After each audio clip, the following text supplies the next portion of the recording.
ईरानी missile site को उड़ा दिया गया है। यूएस हमले में ईरानी मिसाइल साइट को तबाह किया गया। दक्षिण पश्चिम तेहरान में ये बड़ा अटैक किया गया। आपको याद होगा कि शुरुआत की गई थी, अटैक जो पहला किया गया था वो आज़ादी स्क्वाड से किया गया था। जो पहला अटैक किया गया ईरान के ऊपर में, वहाँ पर जो इम्पोर्टेंट डिप्लोमेटिक ऑफिसेस हैं और बाकी रणनीतिक तौर पर महत्वपूर्ण ठिकाने हैं, वहीं पर पहला हमला किया गया। और अब ये दक्षिण पश्चिम तेहरान में बड़ा अटैक।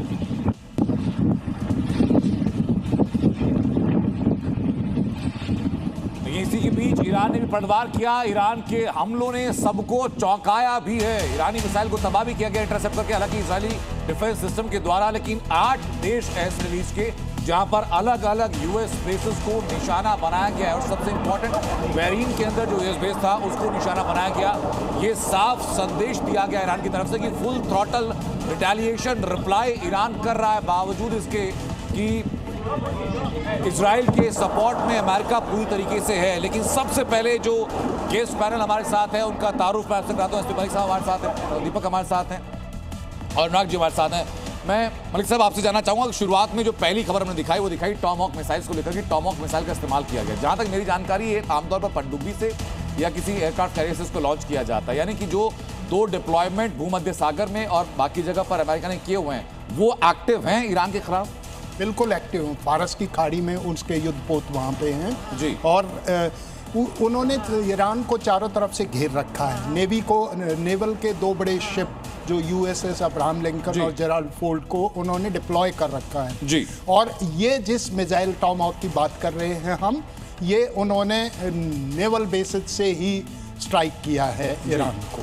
तो ये बहुत ही इफेक्टिव और खतरनाक मिसाइल है जो अमेरिका ने यूज की। और ये मीडियम रेंज मिसाइल है सर। मीडियम रेंज में। ठीक है, मैं एक और अपडेट दर्शकों को देता हूं। ईरान ने हमलों से दुनिया को चौंकाया है। मिसाइल साइट को छिपा कर रखा था और एक हफ्ते पहले ये खबर आपको जी न्यूज पर हम लोगों ने दिखाई थी कि ईरान ने अपने जो मिसाइल के डिप्लॉयमेंट से उसको अलग अलग जगहों पर उसको शिफ्ट किया है। वहाँ की जो ज्योग्राफिकल कंडीशन है उसका फायदा उठाते हुए छुपा कर रखा गया है। कुछ ही घंटों के अंदर ये अलग अलग साइट्स को एक्टिवेट किया गया और पिछले लगभग 3 घंटों के अंदर यूएस के अलग अलग जो बेसिस हैं उनके ऊपर अटैक किया गया है।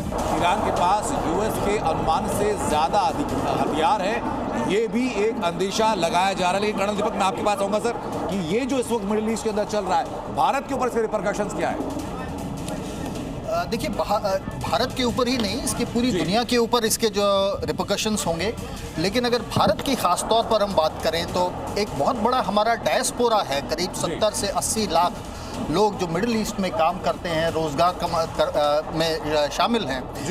उनके लिए एक जो है वहाँ पे अगर किसी भी प्रकार की इंस्टेबिलिटी बढ़ जाती है तो भारतीय सरकार के लिए एक जिम्मेदारी हो जाएगी उनको इवैक्यूएट करना और जंग के हालात में इवैक्यूएट करना अपने नागरिकों को। हालांकि सरकार का कर्तव्य तो है, कर्तव्य तो है। देशों के एयरस्पेस को बंद कर दिया गया। जी, बहुत खतरनाक होता है ऐसे हालात में जो है अपने लोगों को इवैक्यूएट करना।